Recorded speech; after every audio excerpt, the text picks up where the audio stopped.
everything works. So, who am I? Space Rogue.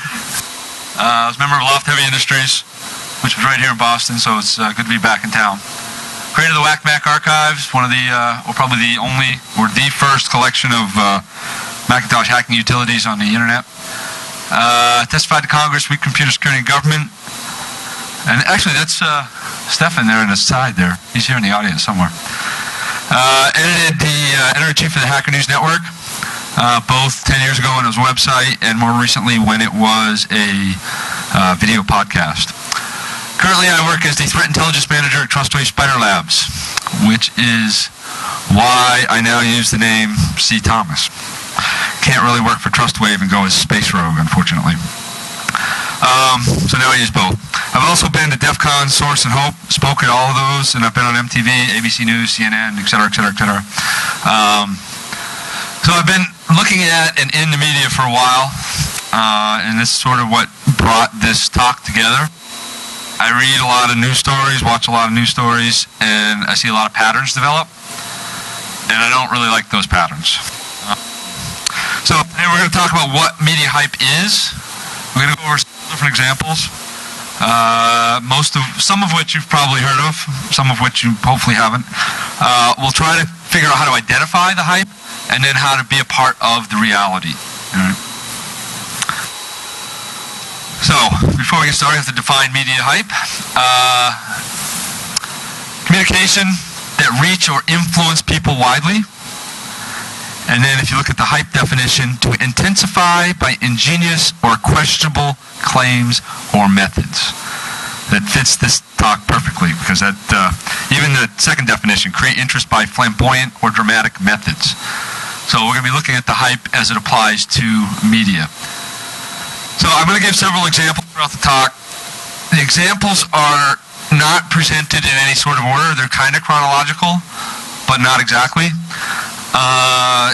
The older the story is, the harder it has been to research, because the web is a today medium, and historical stuff on the web is just, it goes away and you can't find it.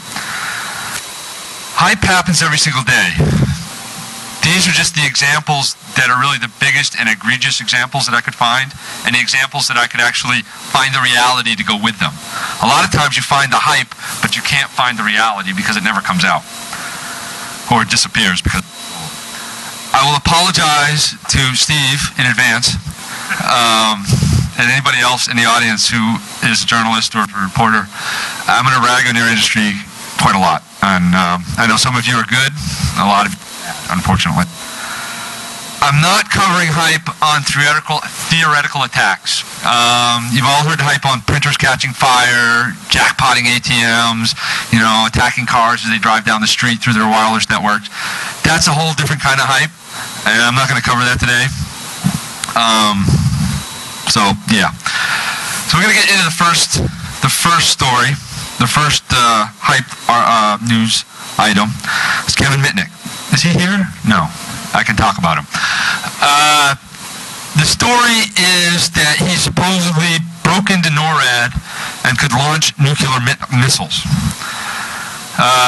New York Times was picked up by Reuters, which was published in St. Petersburg Times. It was on CNN. As we go through some of these examples, one of the things I want you to make note of is the dates of some of these articles on the hype side, because then when we reality side, some things aren't going to make sense. Specifically, in this case, the CNN example, March 18th, 1999. Mitnick first received national attention in 1982 when he hacked into the North American Defense Command, a feat that inspired the 1983 film War Games. That's totally all false. But CNN states it as a fact, right? That he did it and that he was inspiration for War Games, and he said that in 1999. Yeah, that's all I want on that one. The reality is that it never really happened. All right, Katie Hafner, in that first quote there from Chicago Tribune, is actually the Newsweek senior editor, and she's co-author of Cyberpunk with Markov. I'm not a big fan of that book, but she was quoted as saying that she could find no evidence that the NORAD story was anything but a myth. Notice that's in 1996. All right. Kevin Mitnick himself, in his book Ghost in the Wires, he claims that this whole thing happened after War Games came out, and he attributes it to a quote by the prosecutor when he was on trial, and the prosecutor who claimed that Mitnick could start a nuclear holocaust. He can whistle into a telephone and launch a nuclear missile from NORAD. This was said in open court. Yes.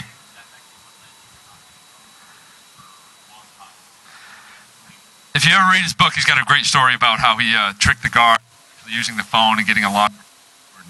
It's actually a pretty cool story. But anyway, yeah, see, now you already threw me off my track. Thanks, man. But the point here is that the Chicago Tribune published their denial of this story in 1996, right? CNN, in 1999, is still calling it a fact. 3 years later. So obviously, nobody at CNN did any fact-checking or researching to try to disprove or verify the original fact. Once it got published, it was considered, okay, somebody else checked it, now I can just reuse it as a fact.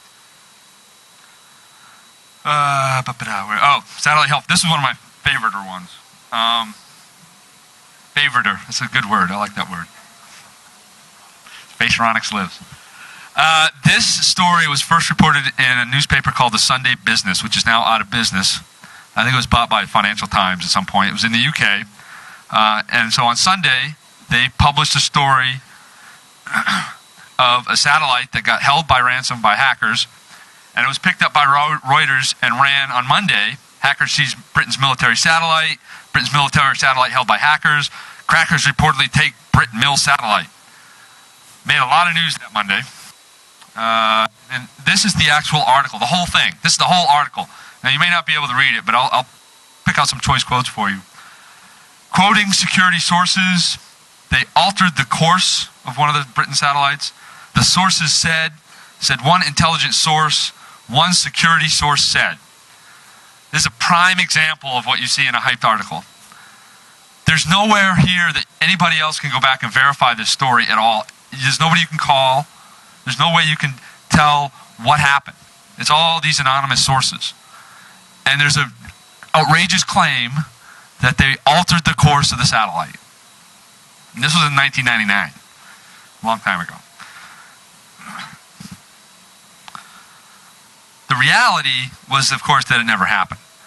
H&N actually, at the time, this was one of the big stories that I was able to break at the time because I totally called this story totally crap from the beginning, Monday morning. MSNBC picked up on it, and eventually Reuters actually posted a retraction like 4 days later. I can't find the retraction online anywhere now.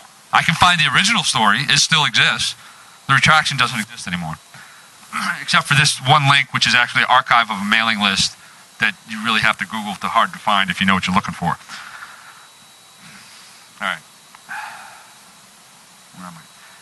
But the hype continues to live years and years later. PC Magazine, December 26, 2008. Gentleman by the name of Corinne Iozzo, who wrote a top 10 mysterious cyber crimes article. And the number 2 most mysterious cybercrime was this group of hackers who took control of this British satellite. He never bothered to do any fact-checking. He didn't do any Google searches. Obviously, he just found this story online somewhere and added it as number 2 to his list. Corinne I can't pronounce his name or her name, Iozzo. I looked him up. He's a freelancer. This is the only InfoSec article that he or she has ever written. He's a very prolific writer. He has a lot of articles. She has a lot of articles around, but they're all about like the cheapest MP3 player.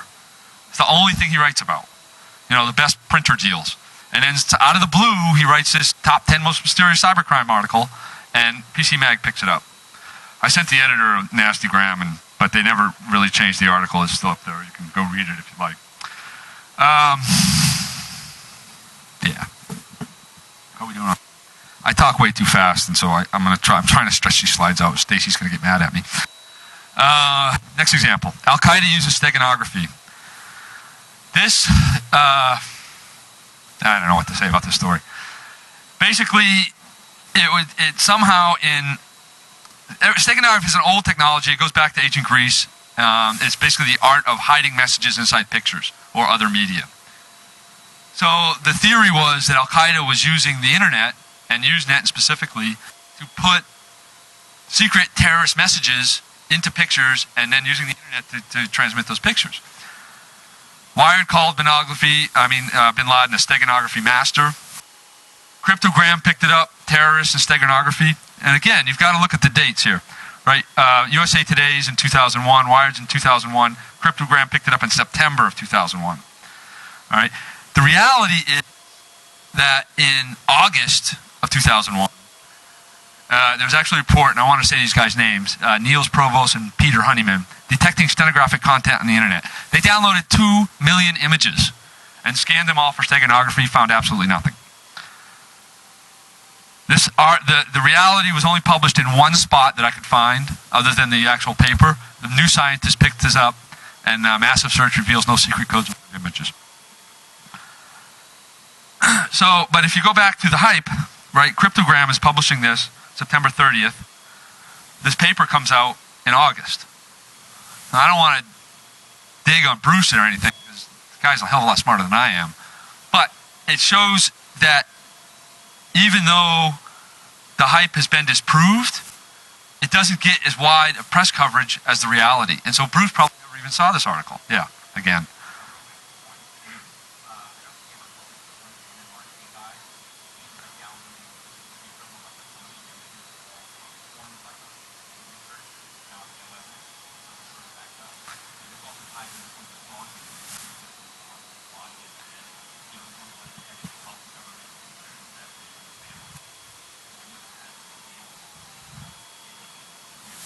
Hype continues to live, right? The hype lives on.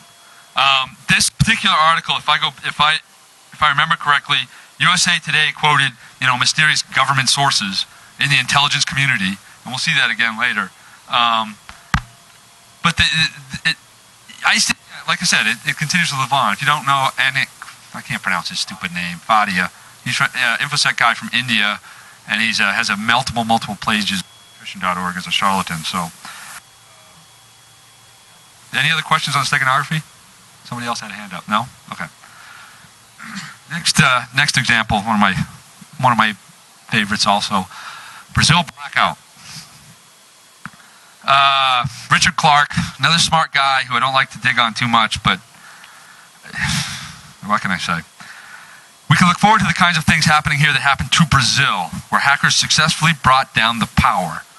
All right. This led into a story by 60 Minutes, which some of you may have seen, where they got a quote from President Obama, because he gave a speech about what was going on, about power blackouts, but Obama didn't actually mention which country this was. But 60 Minutes claims that they had a half a dozen sources in the military, intelligence, and private security industries that corroborated this story. Now, when I look at this, 60 Minutes says they have a half dozen sources, and then we have one source, Richard Clark, who is in the intelligence community and probably talking to all his buddies, who's promoting this issue, this theory that the Brazil blackout was brought down by external hackers, right? The reality is that it wasn't hackers. The reality is that the Brazil power company in question isn't even connected to the internet, that the power regulatory agency in Brazil actually fined the power company, was it $3.27 million for failing to maintain their insulators, and that the blackout was actually caused by soot on the insulators. Now, this was the fine was levied against this company in January 2009. 60 Minutes went to air in November of 2009. 8 months later, I can't count, 10 months later. So 60 Minutes stuck by their story and claimed that, we have 6 intelligence sources, despite the fact that there was already an investigation in Brazil that found that it never happened 10 months ago. My theory is that these half dozen sources all came from one source, and his first name is Richard. obviously I can't prove that, but it makes perfect sense to me, right? If you've ever talked to Richard, he loves to talk about Cyber Pearl Harbor and doomsday scenarios. And so there was a blackout in Brazil. He assumed, it must have been hackers. Start spouting off, and he never got the reality himself, right? Right. Yeah, the fine was actually levied in Brazilian reals, of course. It wasn't US dollars, but anyway. There's a footnote to this story. About a month after this really went down, this was a big story in Brazil, I've been told, is that the power company in question had their website defaced, which then everybody started suspecting, maybe they are connected to the internet. Maybe they did get hacked. But it was just their website, which was hosted on a third-party provider, of course. But it didn't add anything to the reality of the story, unfortunately, and actually helped promote the original hype. All right. Next example. How are we doing? Oh, I'm burning through these slides quick. I like this story because I get to say wiener a lot. A lot of you probably remember this was fairly recent. Representative Wiener in New York. I can't even say it with a stage face now. He posted a couple of nude pictures of him showed up on his Twitter stream, and he basically blamed hackers. Oh, my account was hacked.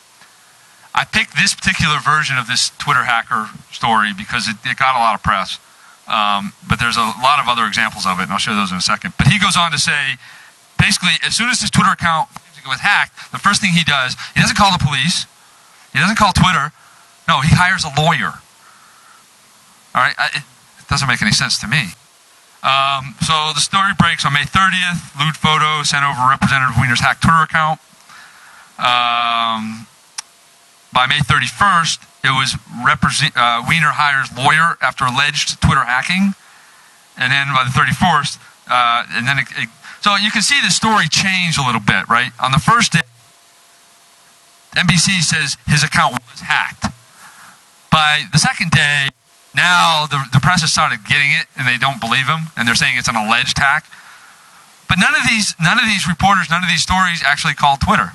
Nobody got a quote from Twitter saying, yes. Okay. But nobody said that. We tried to reach Twitter for a comment, and they declined to say anything. None of those articles mentioned that at all. At least none of the ones I read. Yeah. So the reality, of course, by June 6th, he comes out and says the picture was me and I sent it. I take full responsibility for my actions. The picture was of me and I sent it. Yeah. But I picked the Wiener story because it got a lot of press. There are a lot more examples that you don't really hear a lot about. Haley Williams. Jaber Gaffney one is fairly recent. That happened a couple days ago. The Jaber Gaffney one's pretty outrageous. He went on an entire weekend tear of tweeting like nasty things about his wife and his cousin. There's some, I don't know, incest going on there or something. I don't know. But then the last tweet he puts is this is the real Jabbar, my account was hacked, and that wasn't me saying all those, so disregard whatever you read. But if you look at all, they're all posted from the, and they're all in the same broken English style that he uses.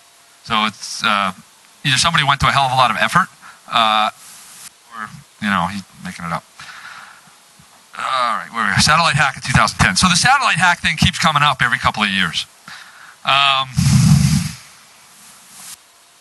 And I see it every now and then. I don't always get a chance to find the reality for the hack, but it ends up in the press all the time. So according to the U.S.-China Economic and Security Review Commission, I've never heard of these guys before. I don't know why they're breaking this major important story and why it's showing up in basically a draft report and it's not on the front page of the New York Times instead. But no, it comes from the U.S.-China Economic and Security Review Commission, who has, I don't know, right?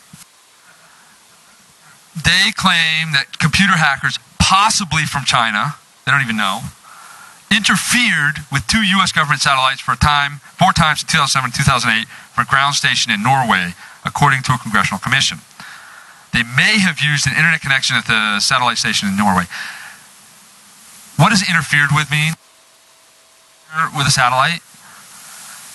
In the press that came out of this, in the Business Week article, I think there was a Wired article too, nobody calls the satellite station. This is a major, huge commercial satellite station. They have, I assume, hundreds of satellites that they manage, if not, several dozen anyway, right? If they're getting broken into, that's a big story because there's a lot of other satellites that are at risk now, right? Nobody bothers to call these people. Quote, even if they says, we have no comment. So there's no way to verify. I mean, there are ways to verify this story, but nobody bothers. That upsets me.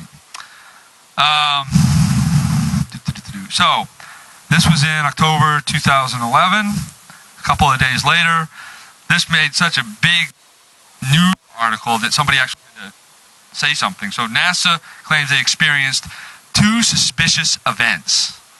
I don't know if that's the same thing as interfered with or in the summer and fall of 2008, but there was no manipulation of data, no commands sent to the satellite, and no data captured.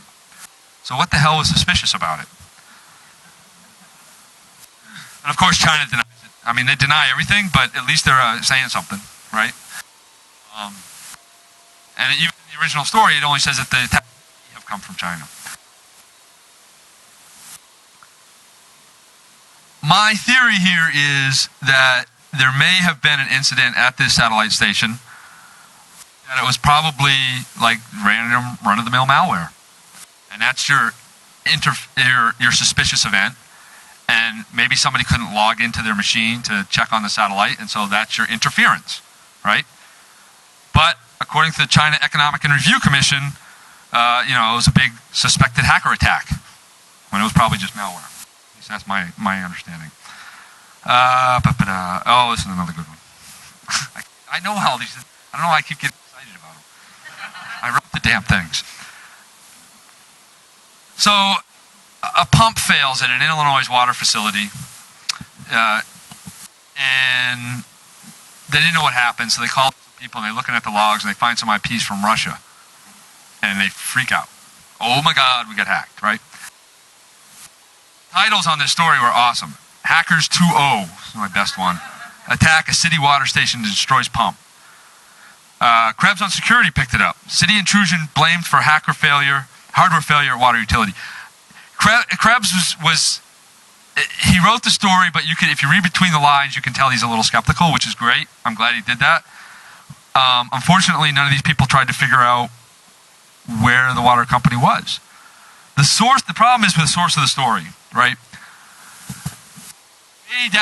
Before I get to that, way down at the bottom of these articles, reach anyone at the utility company Thursday to confirm the breach.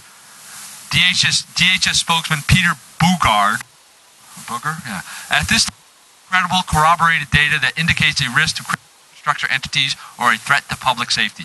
So the story is already debunked before they publish it, right? They actually got 2 different sources to say basically nothing happened, and yet they're still doing Hackers 2.0 attack city water station.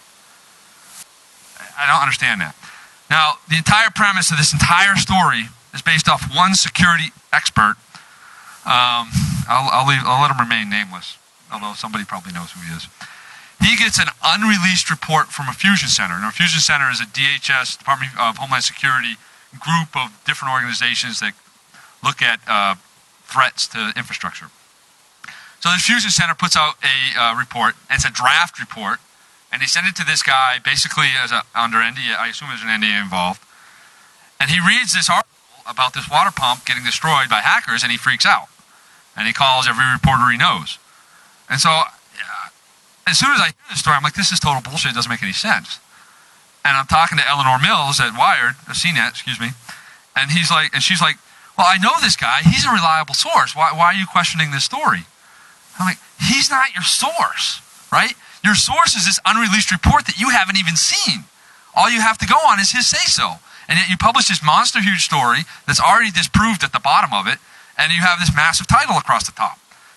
People are breaking into water pumps. Now, the story broke in November, right? And then everybody promptly forgot about it, which is what happens. And then later on, 2 weeks later, we actually find out what happened. So evidently the Illinois water pump company in question had hired some outside contractors to come in and do some work on their stuff, which is, normal. And they gave him remote access, which isn't that normal. And so then the contract's over, and he goes on vacation. He goes to vacation in Russia. Okay, that's sort of normal. People go to vacation there. And then he's checking back in on the water pump via remote access that nobody took away from him from Russia while he's on vacation, which is why his IP showed up in the logs. And then the pump fails, which, pumps sometimes fail. I don't know why this guy had remote access. I don't know why it was never taken away from him. I don't know why he's checking on the water pumps while he's on vacation in Russia. But that's what happened, right? According to a person, see, there we go, unreferenced quote, a person familiar with the federal investigation of the incident. But that makes a hell of a lot more sense and a lot more reality-sounding stuff than, hackers broke in and destroyed a water pump. All right. Where do we go now? Northwest Railway. Okay. This one was weird. I don't know how to put it any other way. Similar situation as to what happened in Illinois. There was basically a unreleased report from somewhere that said that a Northwest Rail Company, which is unnamed, actually named the company, right? It was a team. Disrupted railway signal for 2 days. How do you disrupt the railway signal? All right. Train service on the Underneath Railroad was slowed for a while. How do you slow down? Because of interference. There's that word again, right? It's a summary of a December 20th meeting about the episode. I can already tell you what happened here. I don't even have to read it anymore, right? There's a bunch of people sitting in a room drinking coffee, thinking about what-if scenarios, throwing stuff at the wall. Well, gee, what if somebody did this? Oh, they could slow down train service. This is somebody else wrote a TSA memo and misinterpreted it, and it comes out as, oh my God, hackers attacked the train. That's my theory anyway. So the reality is that there was no targeted computer-based attack on a railroad. The memo on which the story was based has numerous inaccuracies. So why is that clarified as targeted? So was there a different computer-based attack that wasn't targeted? Oh, it's malware. Right? That's my explanation. Makes a hell of a lot more sense. Okay, a couple other recent examples that I didn't really have time to delve into that don't have some really great funny quotes to them. Ars Technica did a series of pieces on this Israeli, Pakistani, and hackers that trade DDoS attacks and are rising cyber war. The truth is the DDoS attacks that they launched weren't effective. They didn't really take down any sites. And then their copy and paste bin data back and forth about SCADA installations. Except that it was all outdated, it wasn't SCADA, and none of it was accurate. So this cyber gang war was really, really terrible. A lot of people died. So then there was a story in Gizmodo about how Anonymous deleted CBS and took down Universal. CBS is freaking huge, right? They've got to have several dozen servers, if not more, spread out all across the country. But yet Anonymous figured out how to delete it all in 20 minutes. Hell, I deleted a DVD from my NAS. It takes longer than that. All right. What likely happened? Now, the site did go offline. Like, you couldn't reach it for like a half an hour. It was probably DNS poisoning. The stories have no quotes from CBS or Universal. But as soon as the CBS site went down, Anonymous claimed credit. And so Gizmodo picks it up. Oh, Anonymous took down CBS. Like, where's it? Oh, Anonymous said so. It must be true. It's on the internet. All right.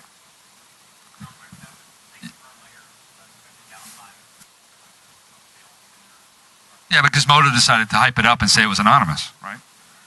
So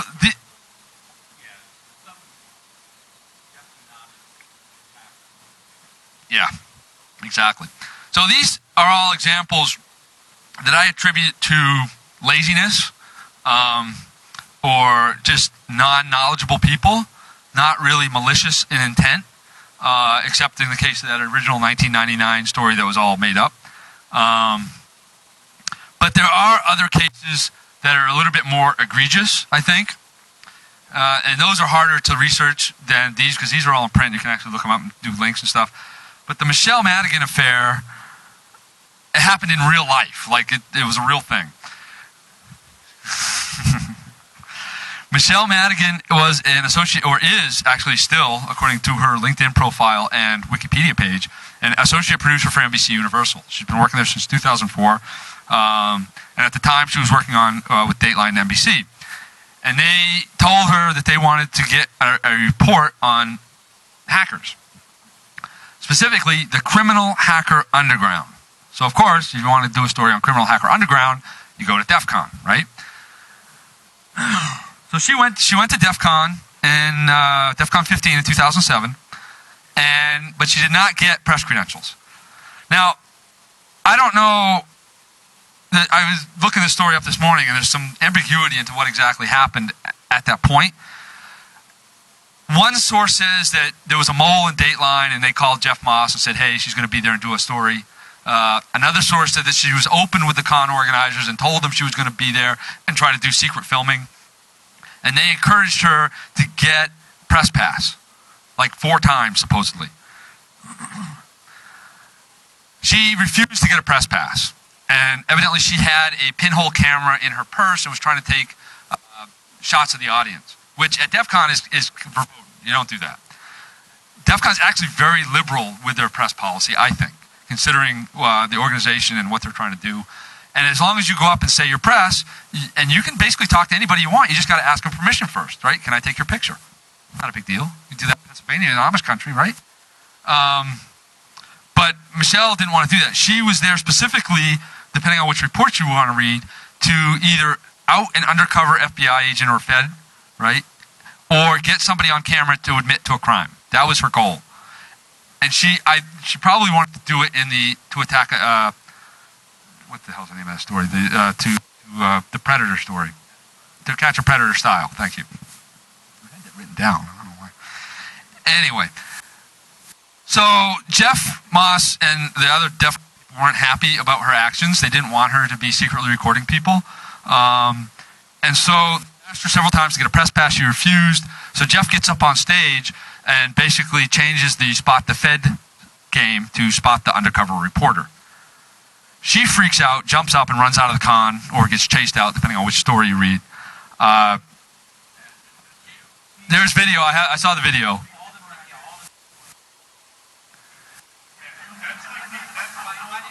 I couldn't tell if this picture was of her running away or not. Okay.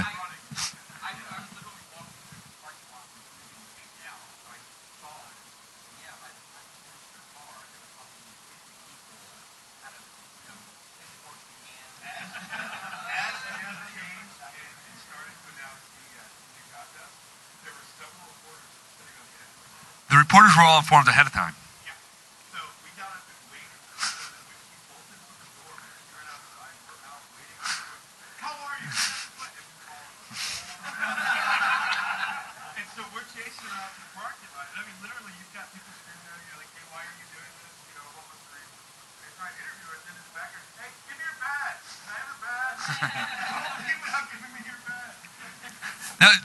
Now, she could have handled this a hell of a lot better. Even if she got to the point where she got outed on the con floor, she could have just stood up and gone on stage and said, "Hey, I'll take a press pass," right? And it probably would have been forgotten, and nobody would remember it to this day. But she didn't do that.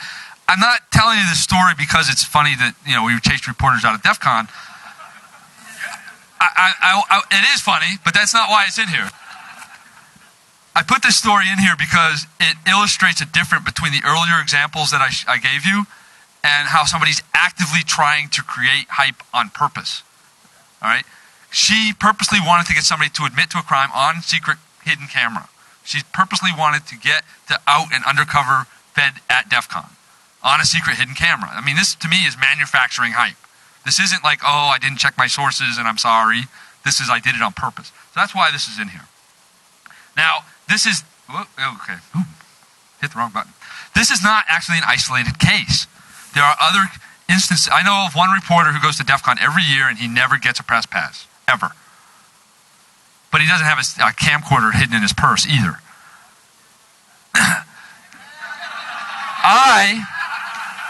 When I was at DEF CON and I was doing press, I got a press pass.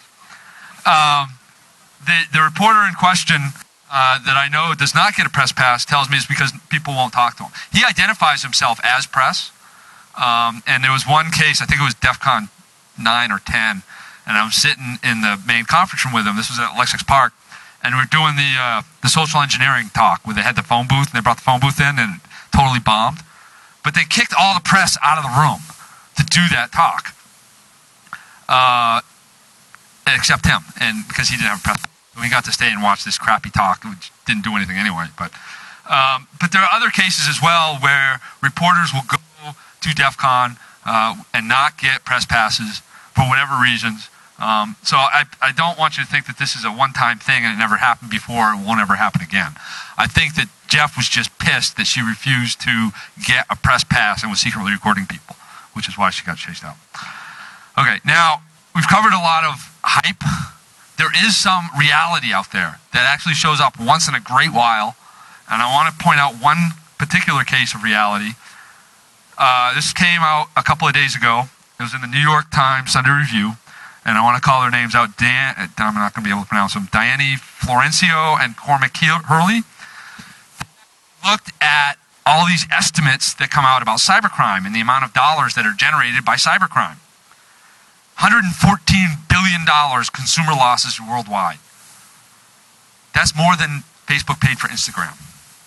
That's more than it cost SpaceX to launch a rocket. $114 billion, right? What they found was that these estimated numbers use bad statistical methods. Basically, they use political survey methods to come out with their numbers. And what happens is that the weighting on these numbers is biased towards the outliers, not the averages.